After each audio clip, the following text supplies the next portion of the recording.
everything about facilitation for me. Just so you know. It's recorded now. Hello, everyone. Om Shanti. Welcome. I'm really happy to be in Denmark because I've never been, and I've known Sonia all these years. And has anyone met Daddy Janki from the Brahma Kumaris? Yeah, okay. She's very special.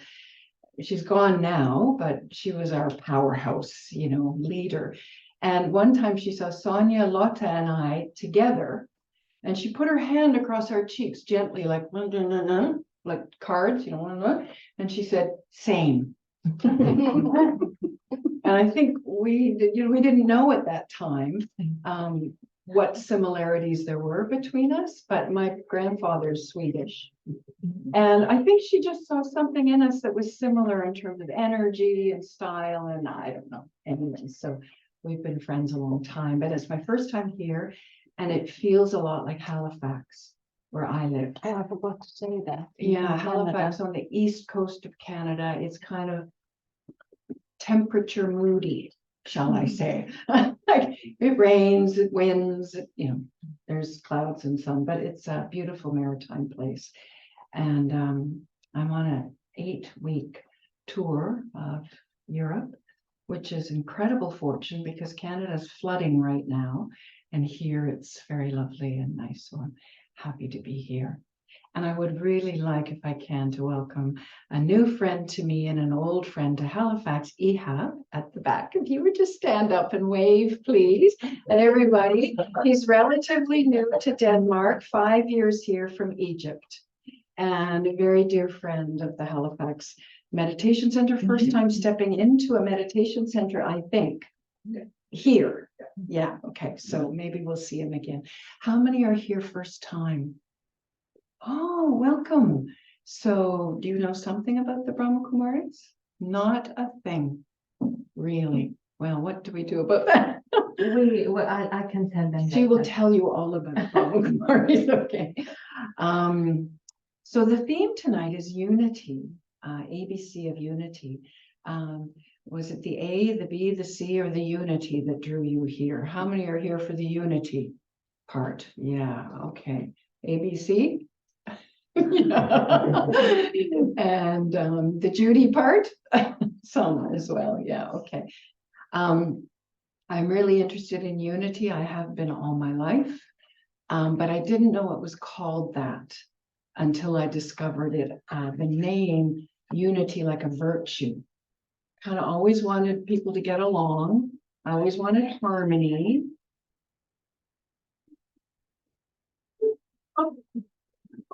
And in my professional work, I work mostly in conflict resolution, engagement strategies, group and community development. So unity is an obvious aspect of that work. So this title, it just came in Madhaban when you would have seen it. It's the first time I've ever done a talk on unity, surprisingly, after 40 years of working as a consultant. So this is my second time talking on this topic. So lots to learn, lots to share. And many of you probably know a lot about unity anyways, but I'd like to explore it both from a community, group, organization, world, and personal perspective. Because here, as you know, we meditate with the idea that as I get my act together personally, internally, it actually affects the world around me. So approaching unity from an internal, an intra-personal, not just inter-personal. Because very often I found in my consulting work that when I got hired to do conflict resolution, people always assumed I would get people to sit and talk to each other and sort it out. And I never did that. I always started with them linking to their highest and best and finding out what in the situation was poking some inner conflict in them, which made them react externally and created the ripple effect. So I used to be a social activist, about 20 years in the streets, in the war zones, living in places where a white body meant that people in the village would be safe. That was like a hardcore social activist kind of person. And when I began to meditate, I thought, oh, I don't know if I can leave the streets. Like, how is this? And then I discovered, no, actually, this is inner activism. Because the more I can be what I'm trying to create in the world, as Gandhi said, the more able I am to bring that energy. So the less triggered I get into anger, frustration, disheartenment, righteousness, all that stuff that we social activists experience. So a new approach to unity for me that isn't about interpersonal, although I do some of that still. It's more about intra. So I'd like to do both tonight, if that's okay with you. Does that sound? Yeah? Can we begin with a greeting to each other? So I'll ask you to put your right hand up.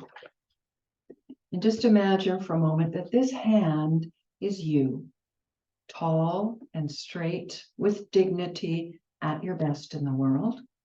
And this other hand, imagine it to be all those people you love and know in the world, and all those that you do not know yet, but are in some way connected, even at a distance, because we're part of the same human family. I'd like you to put these two hands together. Just feel your hands meeting, press them together so you feel the connection of you with the all in unity. Then I'd like you to put your two thumbs on your heart, a feeling of connection, heart connection to every soul on this planet, whether you know them or not, whether you like them or not, part of the same family. And then just notice that your fingers are pointing upwards. Just stretch your neck upwards to the divine, far beyond this physical world.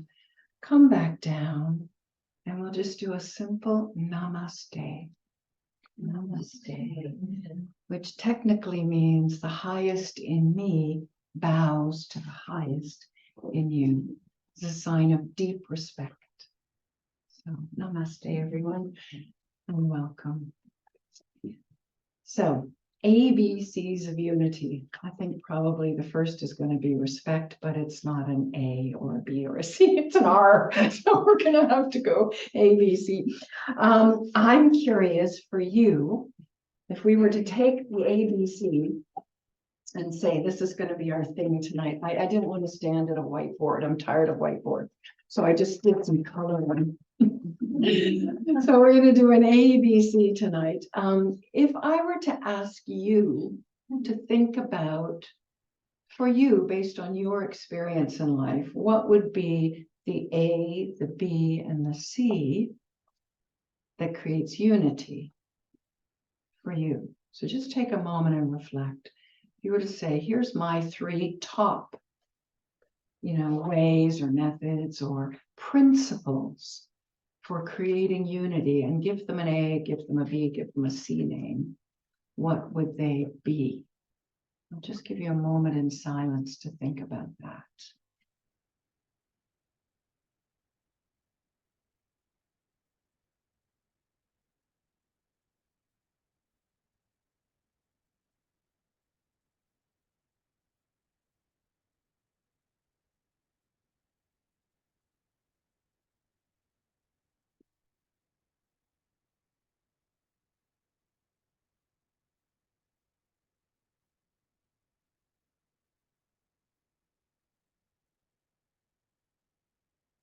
Okay. I found B the hardest. How about you? On A, no, you found B easy. Okay, great. All right, so let's hear. What did you have for A? Freedom. Is that A in Danish? A. The word freedom, and that's, you You need to find it. It's not an A. Algorithm? The anarchy. Anarchy. Like, is that in English or is that in, you can say it in Danish, if they're A words in Danish, Yeah. say them in Danish.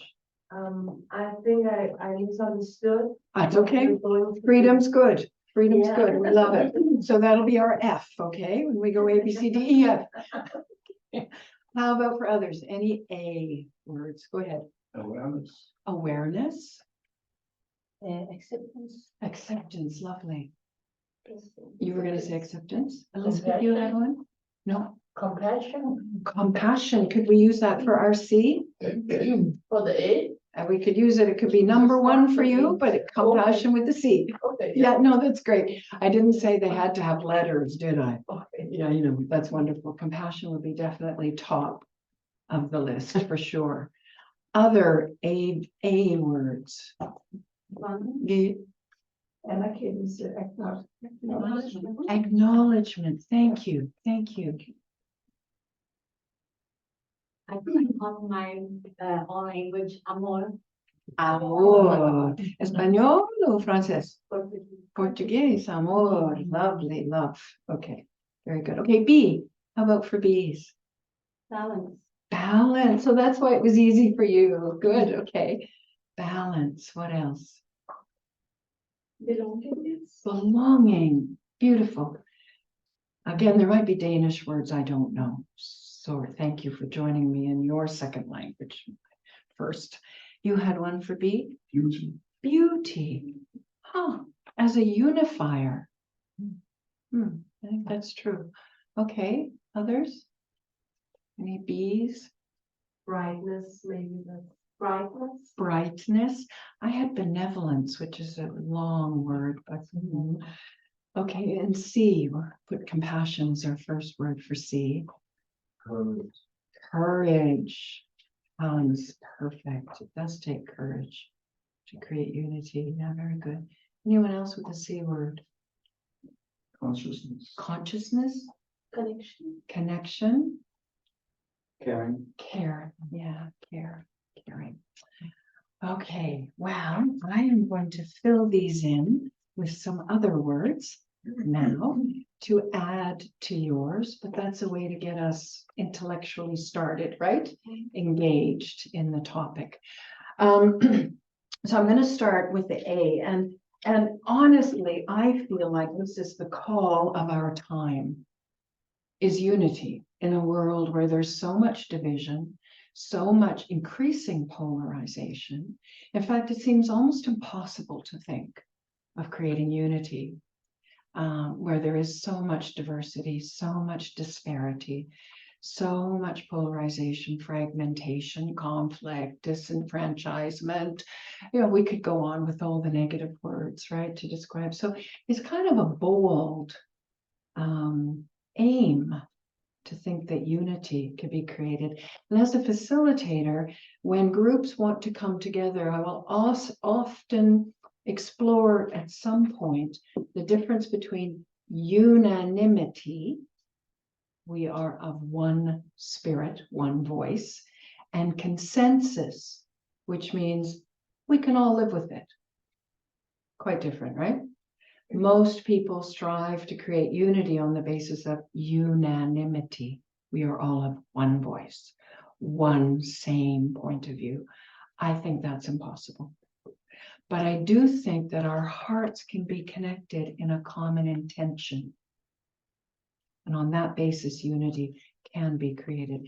And as you know, the Brahma Kumaris has set their aim to create unity of hearts and spirits with a great deal of diversity, which I find a very interesting aim. And of course, it's going to be a tipping point effect, right? The tipping point effect. It won't be everybody all lined up on, on the same pinpoint.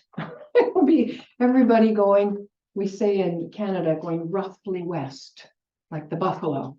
We're all going roughly west. That would be a consensus. So unity would be a heartfelt common intention.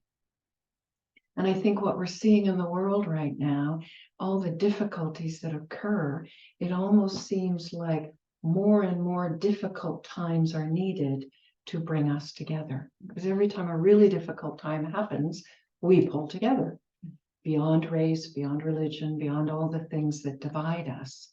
It seems to be the great unifier.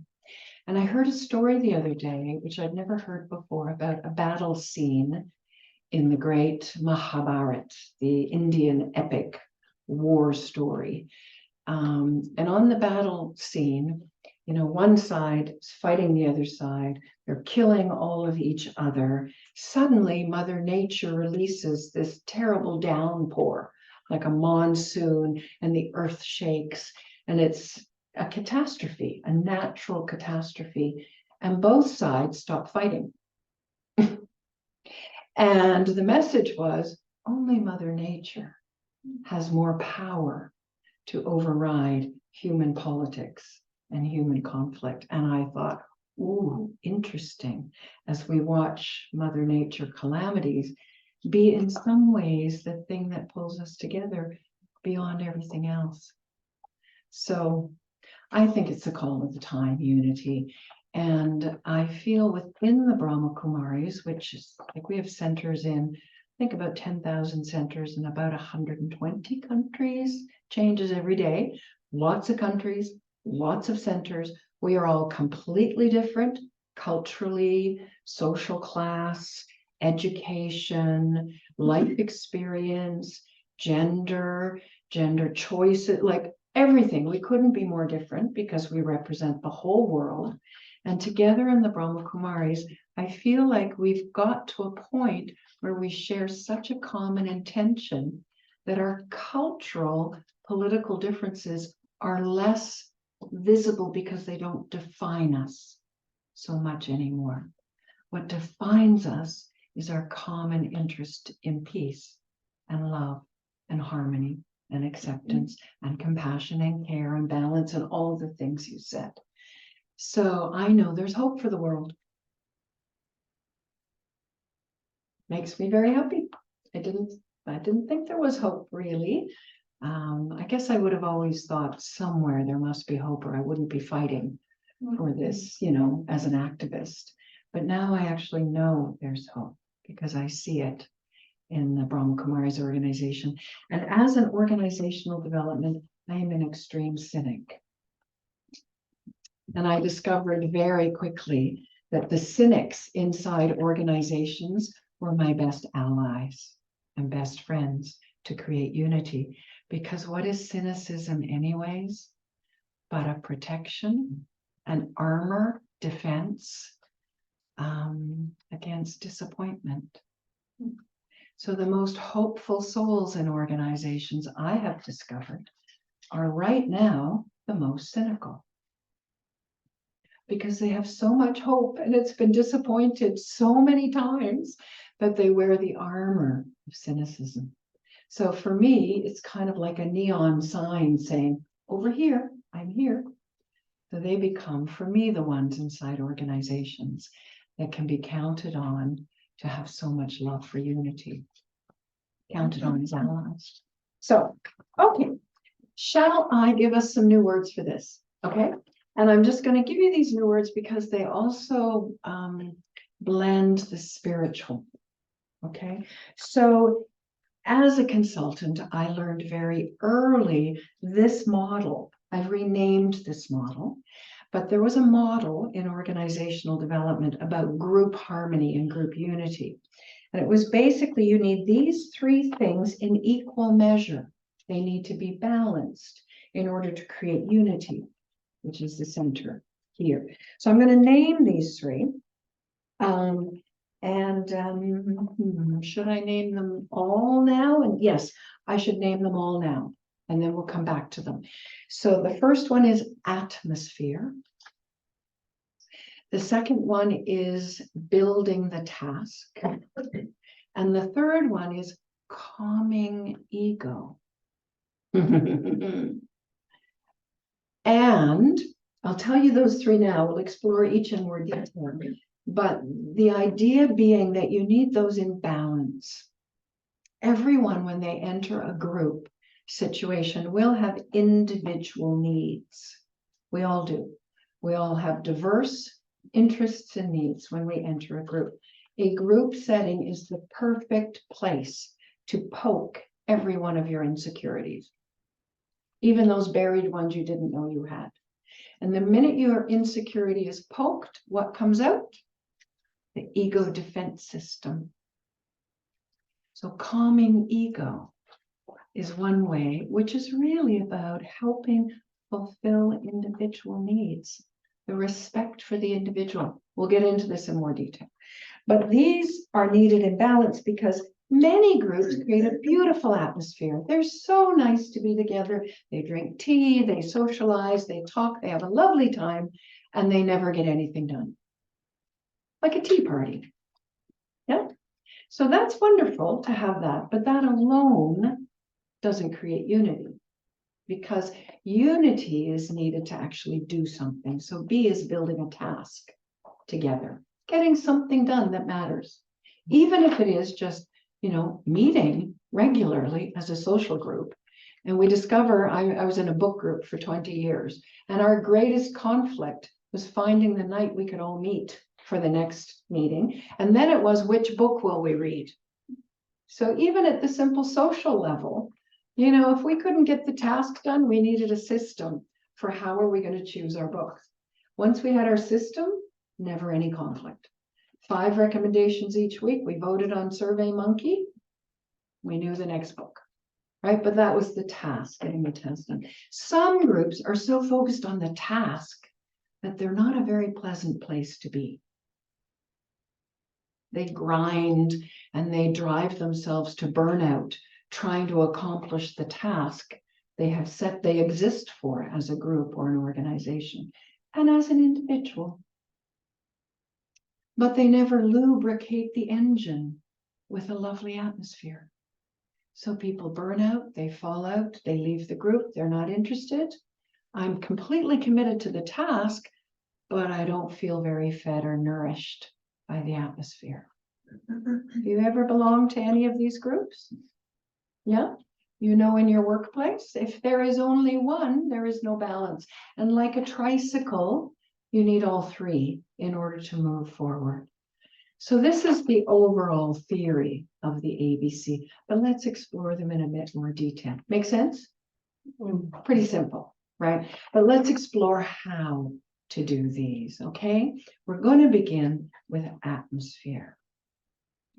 But in a spiritual way, atmosphere, in English, you might know atmosphere is spelled with an O. Here we are in a spiritual environment. We're going to spell it with an A. Atmosphere. So Atma is a Hindi word for soul. So creating an atmosphere that nourishes the soul, right? That feeds the human spirit. That's a nice place to be.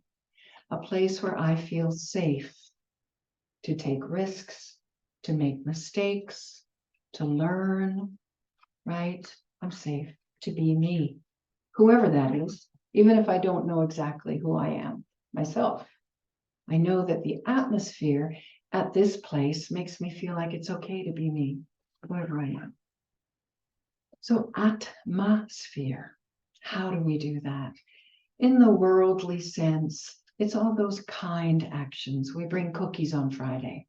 We ask our workmates how they're feeling, right? We have birthday cards. These are crass and sort of, at the course level, but at deeper level, checking with people, asking people's opinions. How do you feel about this? How are you today? How's your family? The human spirit. At a spiritual level, it goes deeper than that. I think we know organizationally and in a group all the things that make us feel safe. I have a handout for you too. You'll get that when you leave. It's got all kinds of organizational details for you.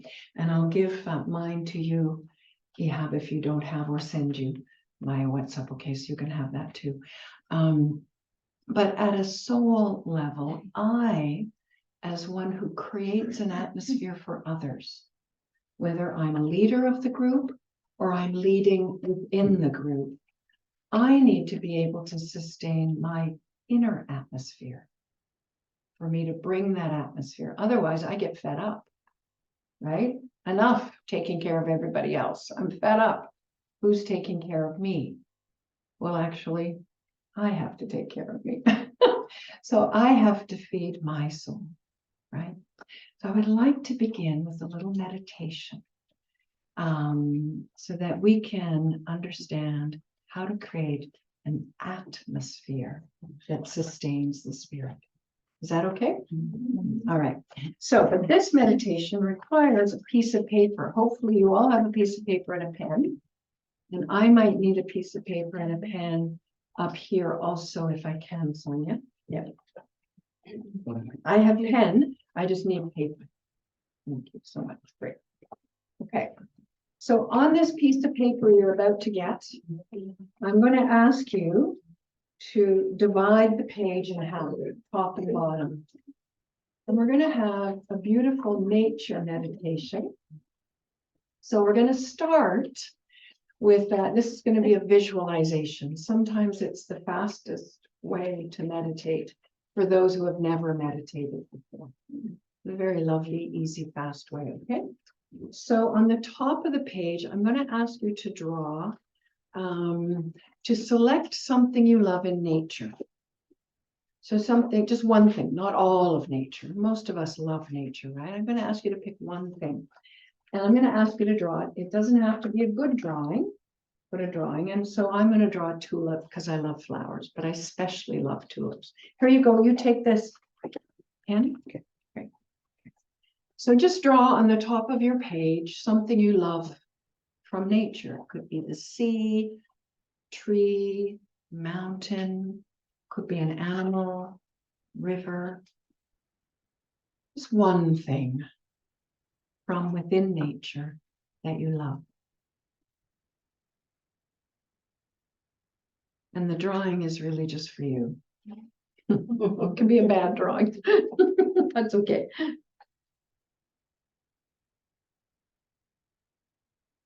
Okay, let's hear what you picked. How many picked sea or water related? Hands up. Okay. How many picked trees or plants of some kind? Okay. How many picked sun, moon, stars, anything in the galaxy? Oh, lots. Okay. Butterflies or birds or animals of some kind? Okay. Do we miss anything? Mountains? No, not many mountains in Denmark, right? One mountain, 100 meters, right? Yeah. Okay. Okay, so that doesn't count where I come from. Okay. Okay, great. Now, the next thing, I'd like you to find 3 words to describe what you love about this. Now, these 3 words have to be non-physical words. So I can't say tall, but I might say dignified. It's kind of like the qualities I feel when I look at this thing. Okay, so 3 non-physical words. I will use, just as an example, dignified. I find tulips, I find them cheerful. That's a non-physical word. And I find them strong because they stand so tall. So I'm going to say cheerful, dignified, and strong are my 3 words for tulip. So you find 3 words for your thing that are non-physical.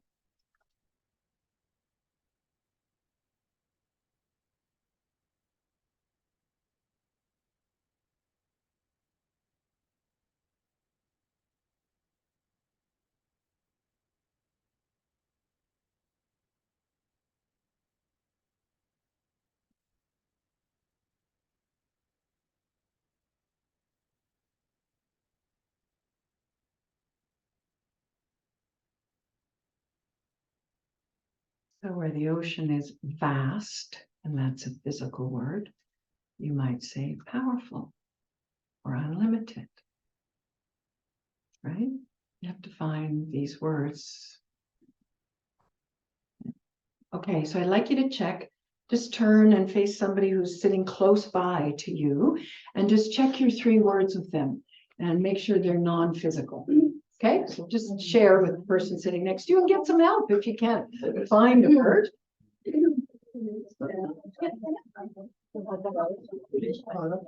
Okay.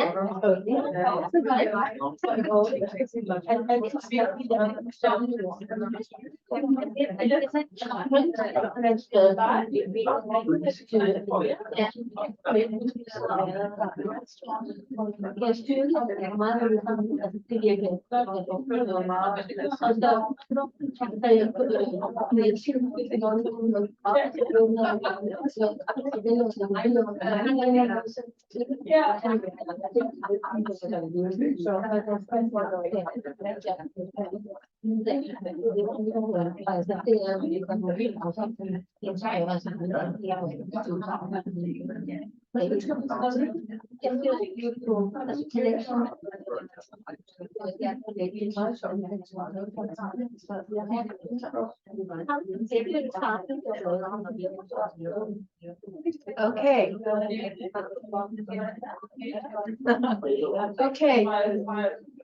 so let's hear some of your words. What did you use for ocean or sea or big water? What kinds of words came out for ocean or sea or water? Go ahead. Endless. Endless. Relieving. Relieving. Lovely. Connected. Connected. Lovely. Okay. So endless, you might need another word there. What? Unlimited's nice. Yeah, like beyond. Yeah. Okay, we're checking non-physical words. So anyone with ocean or sea, what are some of the words you used? Clean. Clean. For clean mind. Yeah. Yeah, happy and unlimited. Nice. Because Perfect. being unlimited makes us happy. Wonderful. And peaceful. Peaceful. Okay. Anyone else with sea or ocean or water words? Refreshing, invigorating, and healing. Lovely. Okay. How about trees or plants or any of those? Non-physical words. Go ahead. Calming, beautiful, and majestic. Lovely. Long living, fertile, proud. And Proud. proud. Proud. Lovely. Free. So long living, we might need another one for that. I was thinking of another. two, Eternal. that's why. Eternity. Eternal. Eternal or ever fresh. Yeah. Ever fresh. I think, aren't they called evergreens for a reason? Because they're ever fresh. Or alive or vibrant or something like that. You need another word, you'll know why in a minute. Okay, anyone else for the plan? I had strength, connection, beautiful. So connection, beautiful. Okay, how about, yeah, go ahead. Strong, beautiful, and colorful for trees. Lovely, lovely. Hannah? Peace, connection, heart energy, Okay, and happiness. great. Okay, Ehab, are you going to be able to stay for 8 more minutes? Good. Okay, good. I'm going to do the meditation. The words for the online people. Yeah. Okay. Yeah. All right. Next ones I will. Yeah. Anyone for the animals, butterflies, birds, any of those? Go ahead. I had birds. It was beautiful, freedom, and happiness. Beautiful freedom and happiness. Lovely. I have a butterfly, vulnerability, lethed, lightness, lethed in Danish, and the third one was I have it in my mind. I'm sorry, I should have written it down. But anyway, it is beauty, of course. Beauty. Yeah. So for the butterfly, beauty, Vulnerability, vulnerable, and light. light. Yes. Thank you. Lightness, can say. Light. Yeah. Okay. Here's the next step. I'd like you to write a sentence at the bottom of your page. And it begins like this, like a, in my case, tulip. In your case, like a butterfly.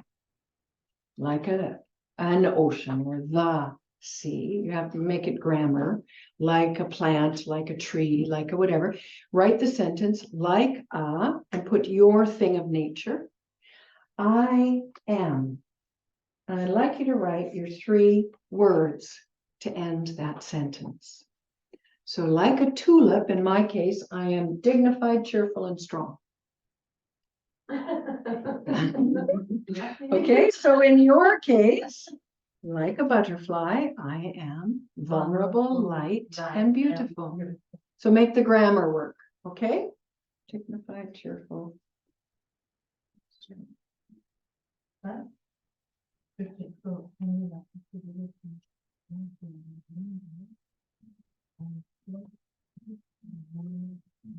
Okay, have you written your sentence? Did you make the grammar work? So that's why these words were so important, right? That they be non-physical. What do you think of your sentence? Do you like it? Yes, I see smiles everywhere. Why do you like it? Because it reflects who you are. It's true. Whenever we see something outside of ourselves that we think is beautiful, it's because it awakens those qualities in us. A tulip is not inherently cheerful. I don't think tulips smile their way through the day. But it makes me feel cheerful when I see a tulip. So who owns the cheerfulness? Me. It's mine. Right? Yeah. All right. This is about Atma sphere. So we're going to do a meditation using your sentence. You need to remember your sentence so you can put down your paper. So can you remember your sentence? Okay. Okay, great. Hands free, nothing in your hands. Put everything down on the floor because we're going to do a little relax first of the body. So this will probably be about a 4-minute visualization. So you need to close your eyes. I'll invite you to close your eyes because then you can see things in your mind. Okay? So let's start with a couple of deep breaths. Take a deep breath in through your nose, hold it, and let it out slowly through your mouth. Again, in through the nose, hold, out through the mouth. One more time, breathe in peace,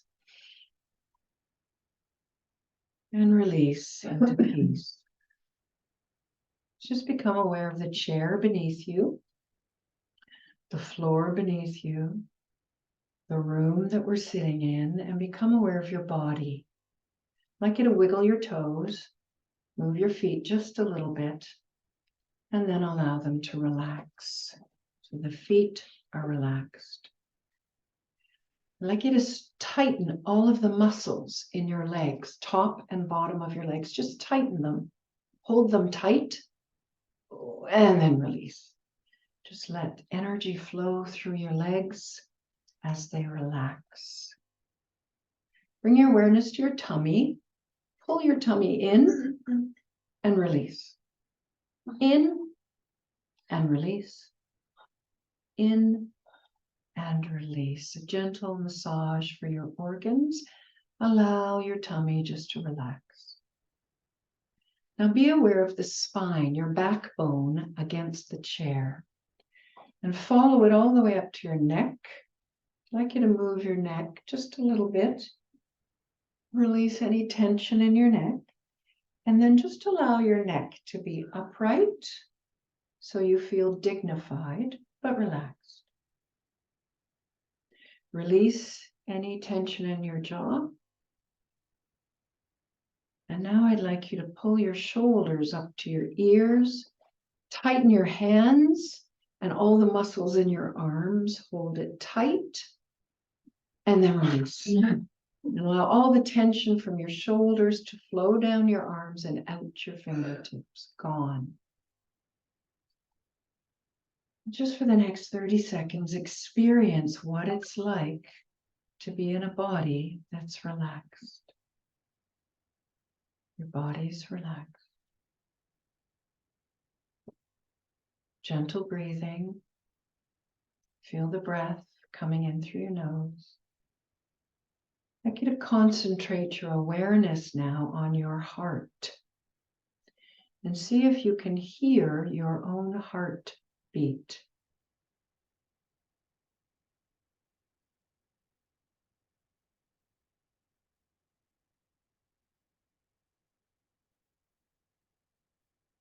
Now visualize an invisible thread of light from your heart to the center of your forehead. I would like you to imagine behind your forehead a room in your head. Beautiful, big, spacious room. And in the middle of this room is the most comfortable chair you know. I'd like you to imagine yourself sitting on this chair in this room. The room is empty except for you. The door is closed. Nobody can come into this room. You are alone and you are free to be yourself. It's very peaceful and quiet in this room, very clean, very lovely. It's a beautiful room and you feel very happy to sit in this room.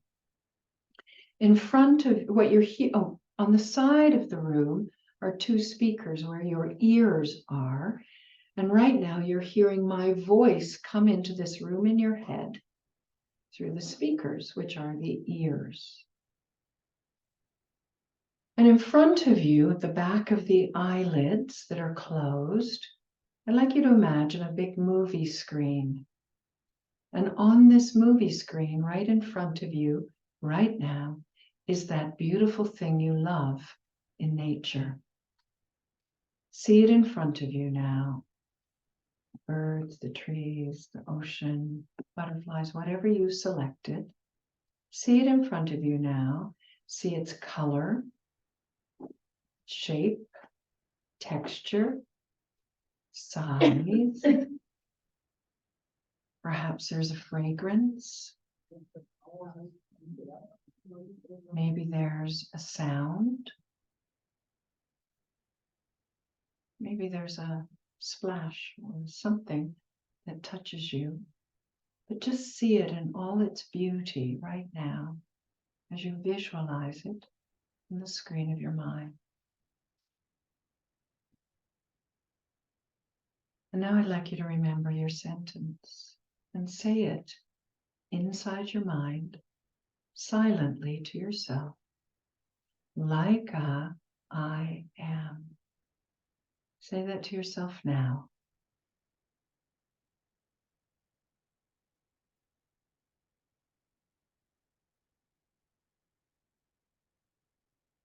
Deep breath in.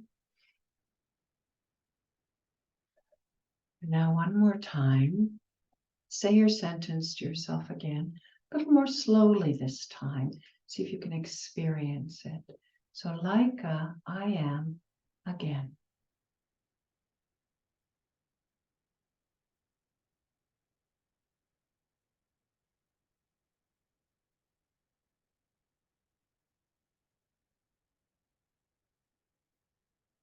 A deep breath in.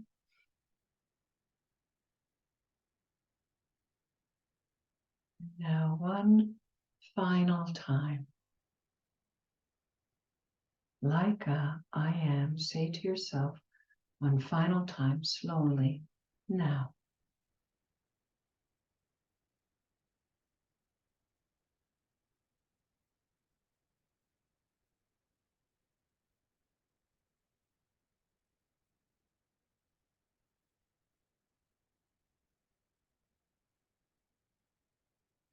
Breath in. And just check inside yourself. How do you feel in this moment? Does your body feel? What's your state of mind?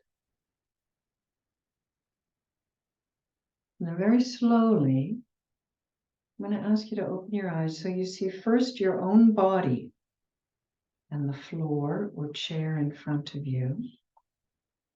And then lift your eyelids even more so that now you see the wall across the room from you.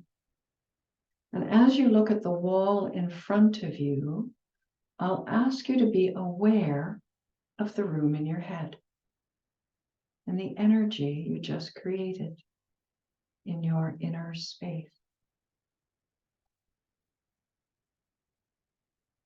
As you move your eyes slowly around the walls of this room and the windows, be aware of the room in your head and the atmosphere you have created there, while you're still aware of the outside room this room in which we sit right now. There's inside atmosphere and outside. And now you can come back to the room.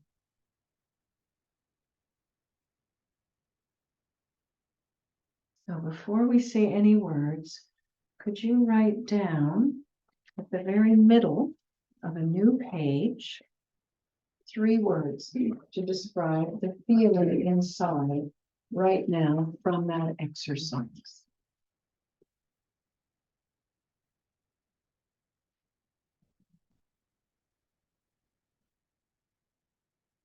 Three words. How did you feel inside doing that? So we started with these words. All of us had different words to start. But just now, how does it feel inside after that little visualization? Okay. Just write those down. We will use these later. Okay. And I would like you just to draw a circle around those words because these are very important words for us later. Okay. So let's just hear some of these words. What were some of the words?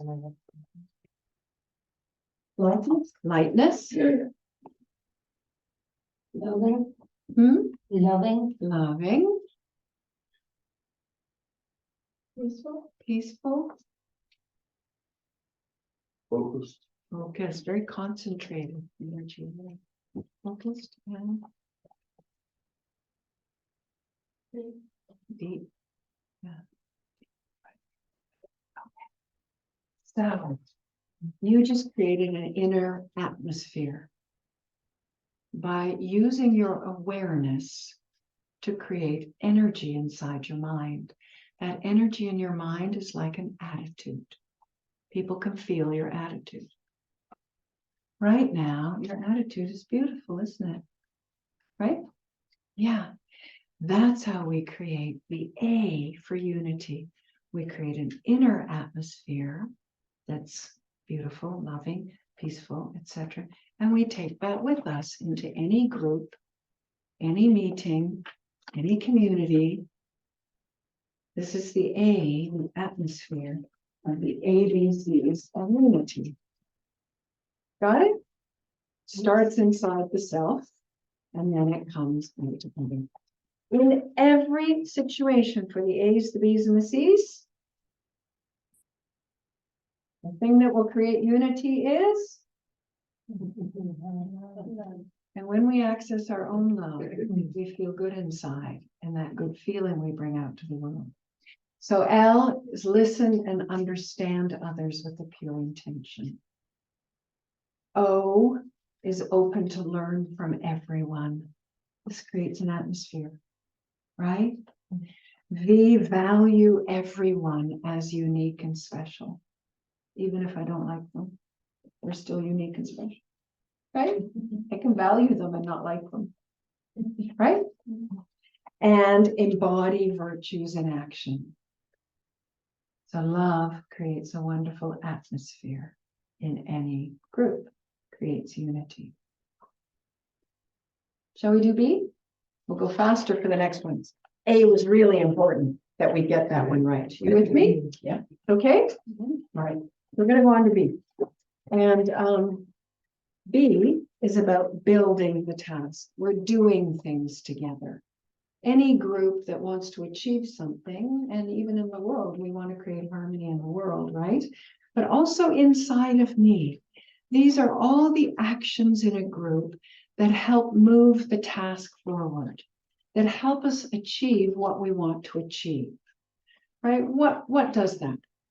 Focus, clarification, efficient methods, effective methods. What are we trying to do? How do we want to get there? Planning. All of these things help with the task. If you have too much of that and no atmosphere, people will get the task done, but then they'll leave and the relationships are not sustainable, right? Most organizations these days are working people to the bone. And what we're discovering is that human resource is the most valuable energy in the world right now. And nobody seems to be able to keep their human resources, right? Until they burn them out, spit them out, and then they leave, right? So building the task has to be balanced with atmosphere, right? But building the task, I mean, there's lots of things we can do to build the task. You'll see on the handout, I'm not going to belabor this one because most of us know how to get tasks done at work, right? But the balance of planning, efficiency, project management, asking good questions. What do you see in this situation is the most important thing for us to do? Building consensus with the group, right? What are the problems we're facing? What are the solutions you can see? All of these problem solving things that we do helps us, gets the task moving. But if we add up this, if we add love to the situation for unity, we will look for ways to support others in their tasks, to understand what is their task and how does it connect to my task, so that the overlap we can manage together, we can co-create solutions, right? With love, I will be open. I will ask open questions to clarify directions and next steps. No one wants to follow a dictator. If I'm saying this is where we're going, come along, most people are not so interested. But if I ask an open question, where do you think we should go? Why? How does that fit with where we're going now? These are open-ended questions that help clarify the direction forward and how we're going to get there. Right? V, I'm going to value everyone's contribution. In our Brahma Kumari meditation centers, every morning we have a class. It's a spiritual class where students, we learn, we study together. And in some places, it's a bit of a didactic teaching format, where the one at the front reads and explains. In other places, it's very much, we think anybody in the group could have something wise to say, not just the one at the front. This helps build a task. If you use the resources of everyone in the room, not just the designated leader. Right? Thank you, Ehab. So lovely to see you. Hope to see you again. Bye.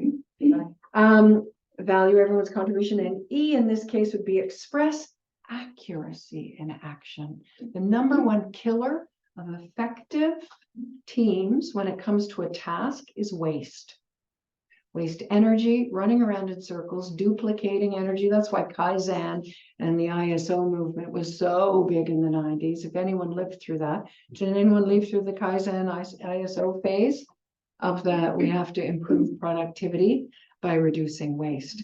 It's actually a very good methodology, but the waste starts in human minds, where I start doubting things, where I overthink what we're doing.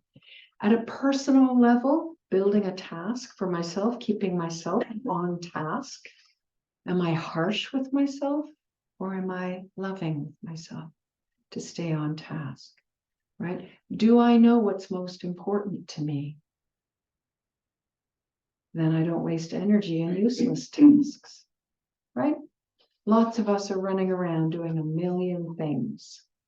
I found through the meditation, it helped me clarify, this is the most important thing for me. And it had implications for the choices I made. So I said no to a bunch of things so I could be more peaceful and pay attention to my kids. I worked less. I made less money. I was okay with that because I knew what was most important to me. Right? So you make choices on that basis so you don't burn out building the task. Okay, we're so close to the end and I sort of overdid it on the atmosphere because it was so much fun. I think we're supposed to end at 8, aren't we? No. Oh, I can slow down. Really? Yeah, 8:30. Oh, so, okay, great. Okay, so you get this one though, right? And I've got a wonderful handout for you. This is helping a group stay on task. Very easy. But the tricky one's the next one. So this is why I wanted to save time for this one, because most of us are pretty task conscious. The big question in task is how loving I am being in my focus on task, actually. Because when we get over focused on task, we lose love, typically. So what we practice here in the meditation center is doing tasks, every single task, even if it's cleaning a toilet, doing it with the same amount of love that we do baking bread or sitting here at the front giving a class, because the love is not in the task itself. The love is in the person doing it, right? So if I start to fill every task with love, what happens is I equalize my world. I no longer begin to look at people. This one's more important because they have a top job. This one's less important because they clean toilets. How does that help with unity? A lot. Right? I'm no longer defined by the task. I'm putting love into the task, which means I can tolerate us going a little bit slower if it means everybody's on board.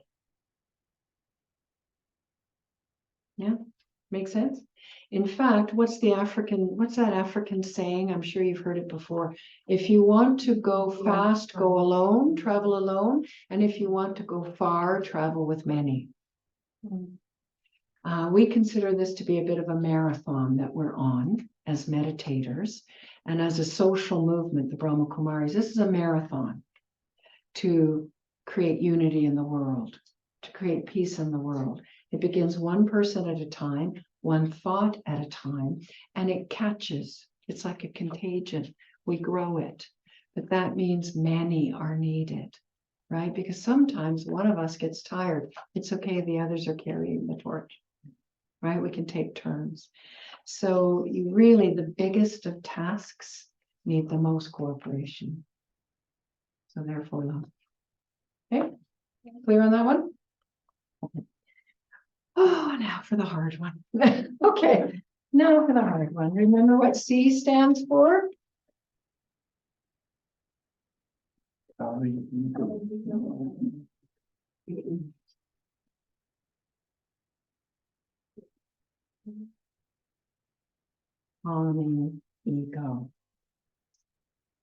So many people who meditate do it alone. In fact, even when we come and sit in this room as a gathering of people, each of us is still alone in our own minds, with our own hearts, in connection to the divine. It's a very personal, individual, intimate process, meditating, because it's about me being good with me, discovering the best in me, right? And healing all the worst in me, just like a whole bunch of bright light in there, just cleaning out some of the junk. And there's lots of junk in all of us, right? But it's a very individual process. But we come together intentionally in the Brahma Kumaris to create community inside our centers. Because one, you can't change the world alone, needs a whole bunch of friends. But two, the fastest way to clear out all the junk in the soul that's buried in me is to be with others, because they're going to poke every insecurity I have. Right? So it's not the easy way, but it's the fast way. Because easily I could sit on my meditation cushion at home, go about my business, and never be part of a group. Most of us in the BKs are not joiners. We did not want to join a group. We had a meditation experience, and then we discovered, oh, it comes with a group. There's a center and there's a group. Oh, it comes with a group. And then we have to navigate our feelings about being in a group, because many of us did not sign up for a group experience. And that's good news, because it's an individual experience, but it happens in a group for a very good reason. I could sit alone at home and I would never see all the ego masks in me. I would never see them. I would be happy in my little blind spots and think I'm just fine. But when you're in the gathering, you don't have that luxury because, of course, somebody will poke something in you. They have a different personality, a different style, or something about them just irks you. Irks. Can't figure it out. Drives you mad. Right? And you feel bad as a person because they drive you mad. And this is a peaceful place. I'm not supposed to be driven mad. I'm peaceful. They're peaceful, but they drive me mad. And I have to see them every day because I come to class every day, right? And it's wonderful because we get the tools to discover really what's happening inside of me is that ego protection is coming out. That ego armor that I wear. Maybe I get feisty. Maybe I get combative. Maybe I get judgmental. Maybe I get righteous. Maybe I get passive and I want to run away. All of these things are just ego faces, ego expressions. And so coming into a group, I can learn how to calm all that ego intensity. They're like storms that happen in my mind and my heart. So that's the beauty of being inside a community that you didn't choose. None of us, when we look around at each other, I'm really lucky. I found old friends, but they lived in different countries. Most of us living in our centers, we maybe, when we look around, wouldn't have chosen those people to be our best friends, right? Because that's not their job. Their job is to reflect something in me that isn't quite settled yet, right? They end up becoming like our deepest friends, spiritual friends, because they're on the journey with us for such a long time. We've seen them at their best. We've seen them at their worst. And at a certain point, they become family.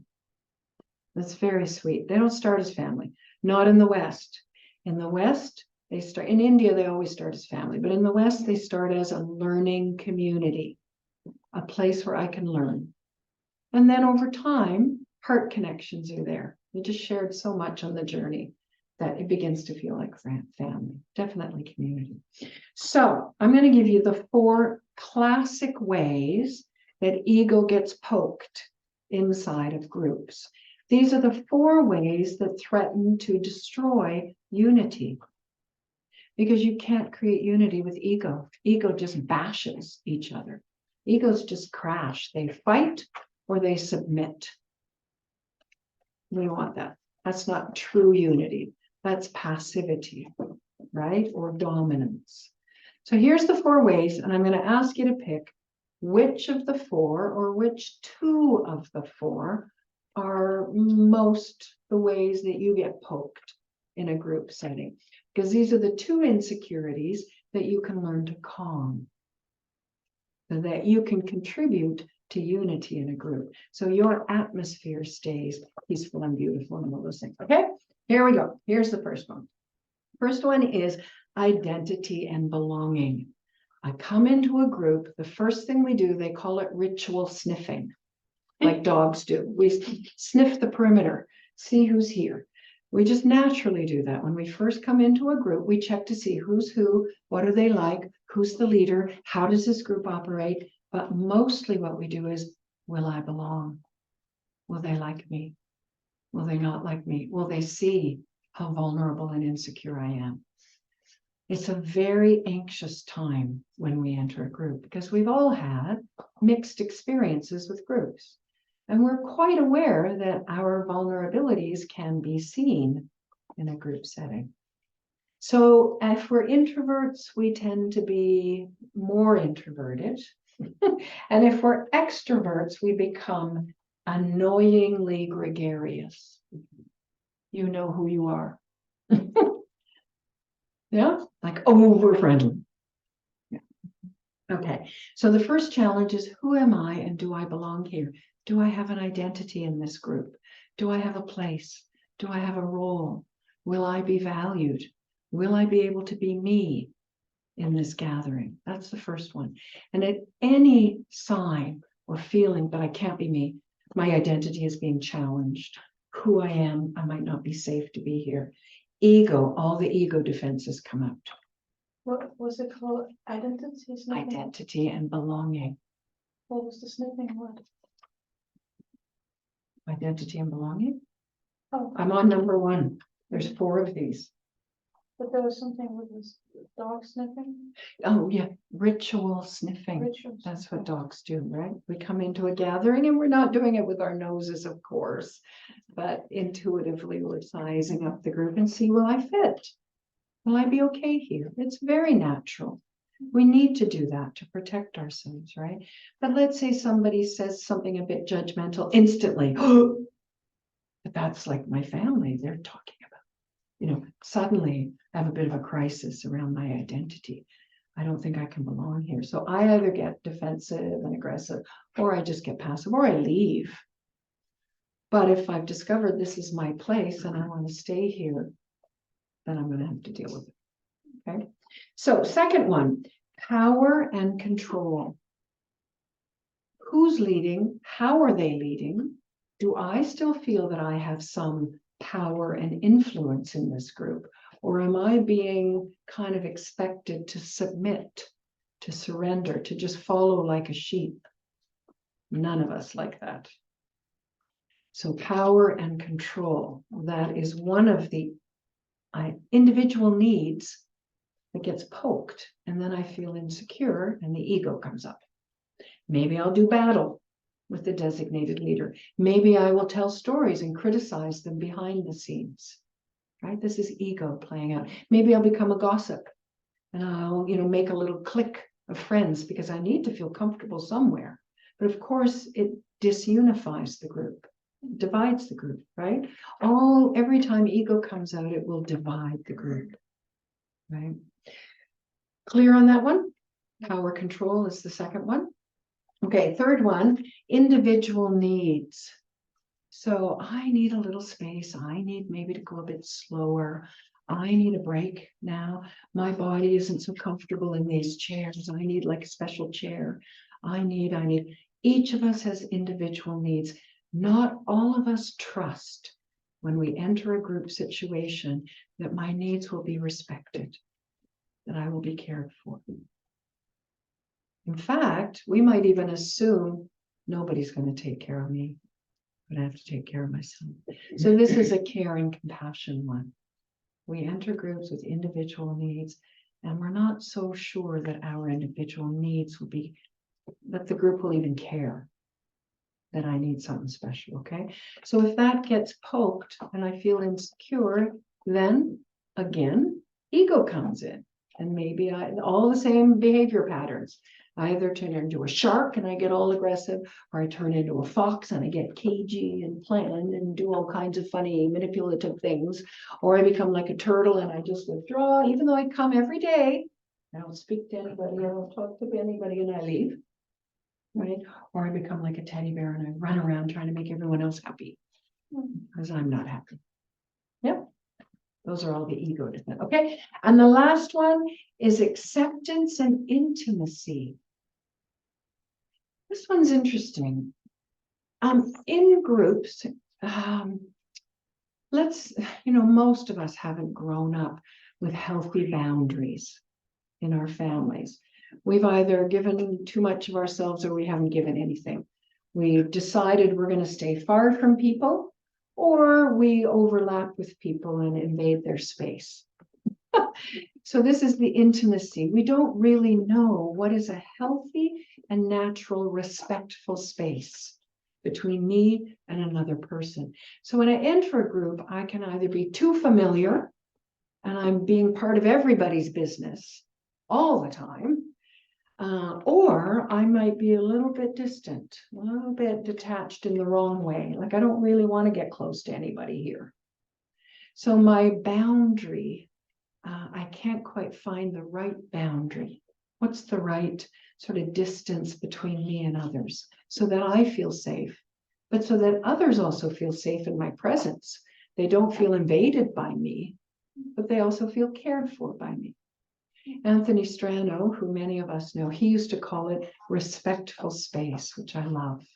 You can imagine like a little bubble around each person, and that's their respectful space, not just physically, but psychically, spiritually, right? Psychologically, emotionally as well, right? And not all of us have that respectful space. And some of us have so much that nobody can get close to us at all, right? So those are the 4. Got them? I'm gonna have you look at those 4 and say which one or 2 happens for you. And it can be all of them, actually. It's okay if it's all of them. For most of us, it's all of them. But there are usually 1 or 2 that are most important for us. So just have a look and see which of those. And then I'm going to ask you to share with the person sitting next to you, just for like 2 or 3 minutes. Somebody sitting next to you who you feel comfortable talking to. Which one of those? Yes, quick question. I think that things can also be changing depending upon. It can change depend upon time and depend on which group we're talking about, right?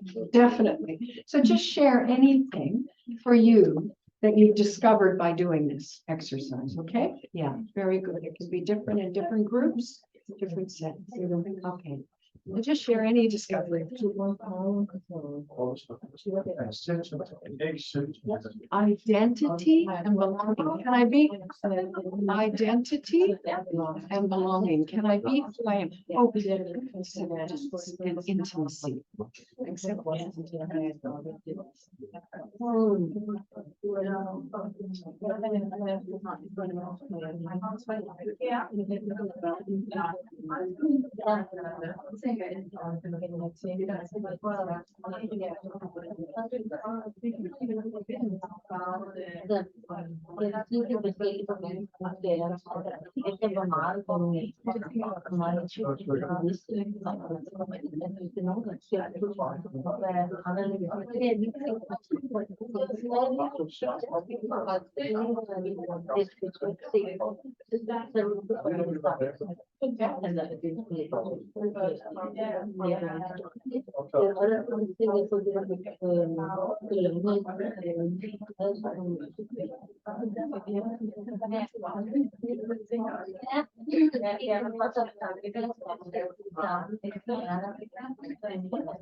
Okay,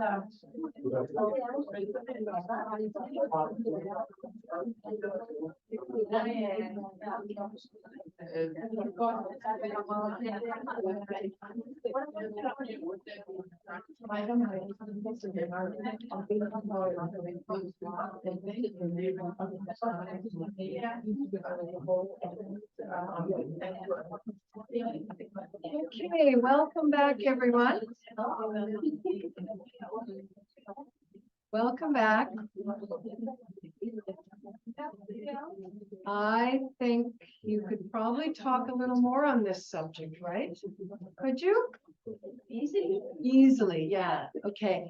So how were your conversations? How were your conversations? Good? Very loving and open. Very loving and open. Excellent. Was that useful? Useful and in terms of insight to self? So it's very natural to experience one of those four things. Very natural, right?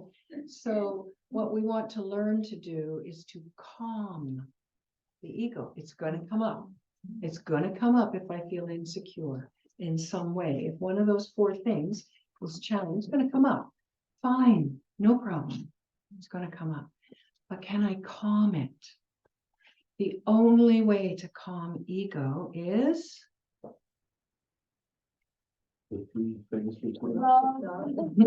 no, but the only way to calm ego is turn away from it. That's it. You can't talk to it. You can't do battle with it. You can't suppress it. You can't deny its existence. It'll take over. Turn your face away from it. And turn to but love of what? Love of what? Unity. Love of what would be the opposite of ego? What? The opposite of ego would be your true self. Your true self. The words that you wrote inside this circle, pull them out again. This is you. This is how you really are. This is your true nature. Okay, maybe you don't experience this on a daily basis. We might not say, I'm normally like this. Maybe not normal anymore, but it's natural.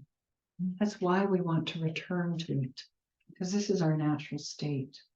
Okay? So the only way you can dissolve ego, calm ego, is to turn your face away from all of its shenanigans, all of its behaviors, all of its to this. Okay, you can't analyze it away, right? You can't think about it. It won't go away. You can tell stories about it. You can talk about your ego until the cows come home. It will still be there. The only way to calm it is to turn away from it and turn to this, your true nature. Because your true nature then will come out and create a different atmosphere and will bring love to the situation. So using our love slogan here, our love acronym, because love's really the energy for unity, ultimately, isn't it?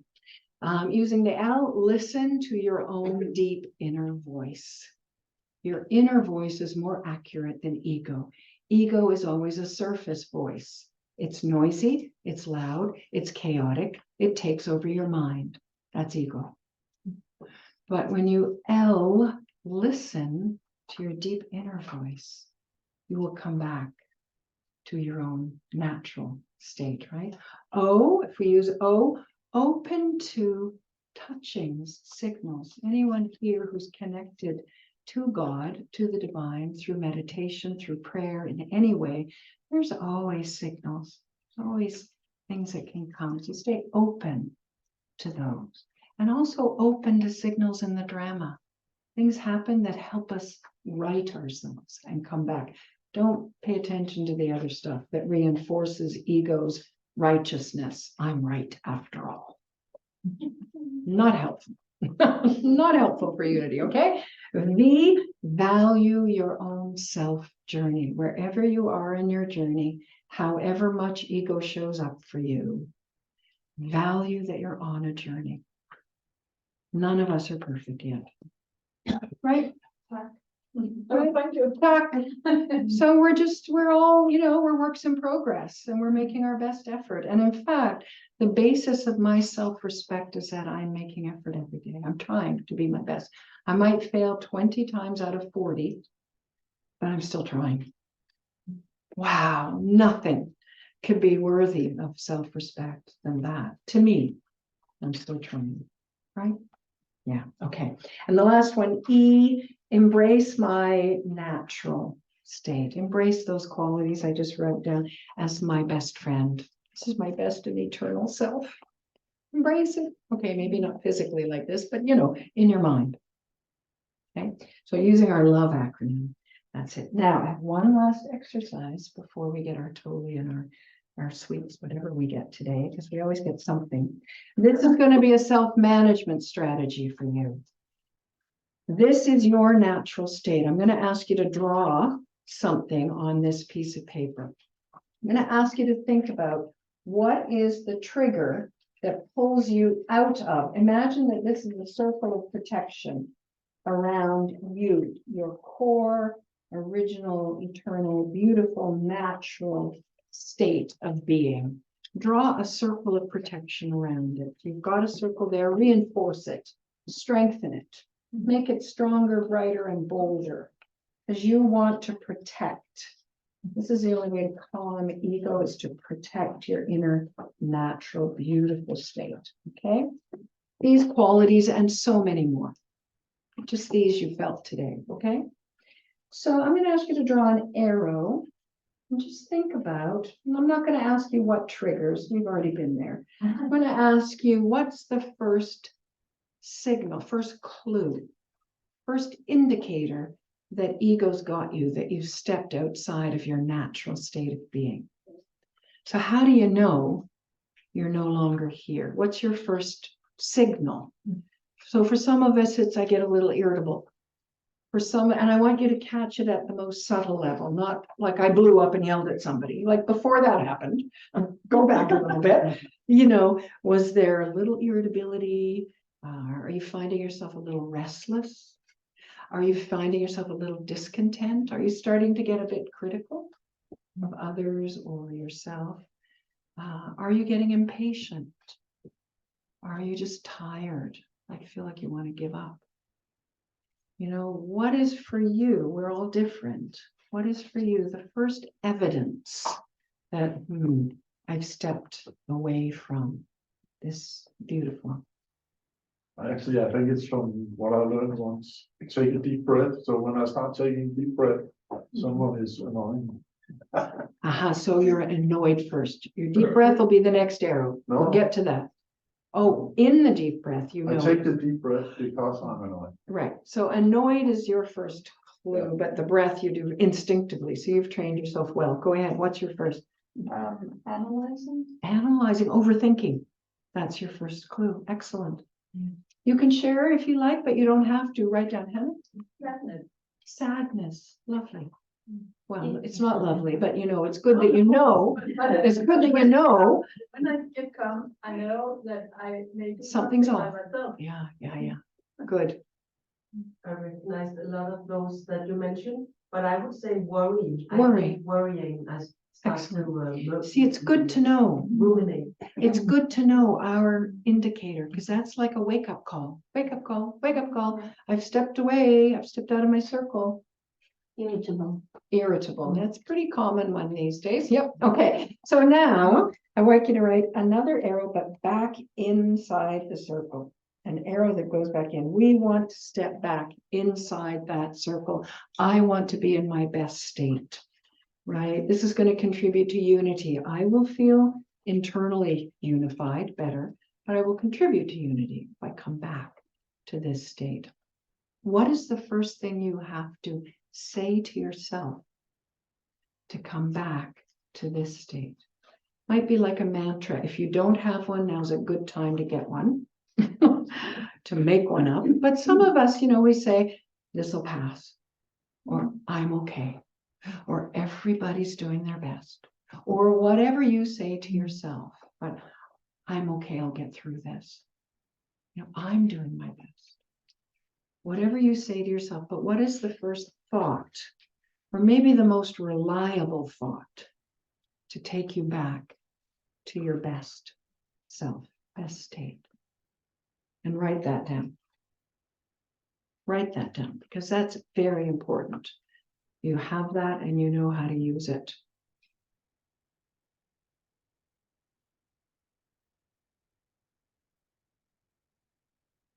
What was that Marigold Hotel? What was that one?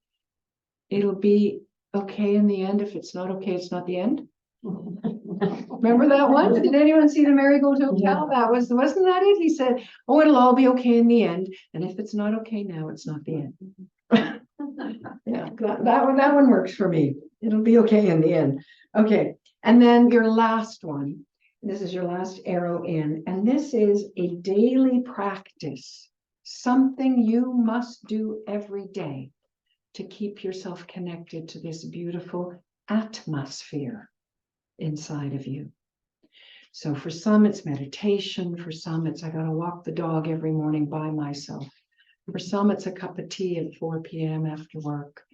You know, yoga, prayer, journaling. We all have our thing.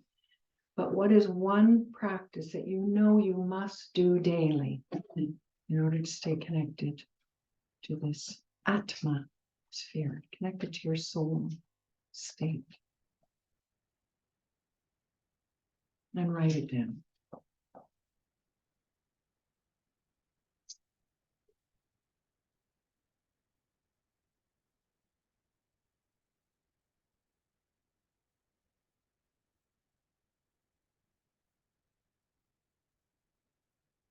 Okay, that's your self-management plan.